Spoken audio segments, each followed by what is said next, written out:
course, hanggat wala pa yung mga impeachment complaints, hanggat maaari ay wag na sanang matuloy.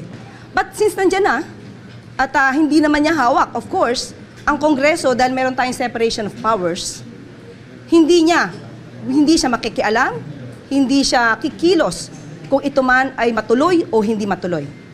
So, kung ang sinasabi lamang nila ay para ma-impeach si VP Sara, well, kanilang opinion yon. Ito talaga naman ay nakikita natin kung saan sila gumagawi. At ito ay sa lahat ng kanilang mga rallies, makikita natin ang paninira nila sa pamahalaan at sa Pangulo.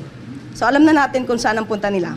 Gusto nila ulit makuha ang power, ang authority, ang posisyon.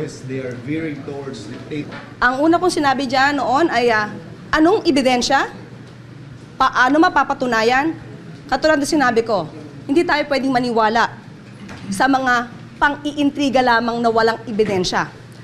At ito naman, siguro naman ay natatandaan ninyo, nung panahon ni dating Pangulong Duterte, inamin niya, fiscal pa lang siya, expert na siya sa pag-intriga at pagplanta ng ebidensya.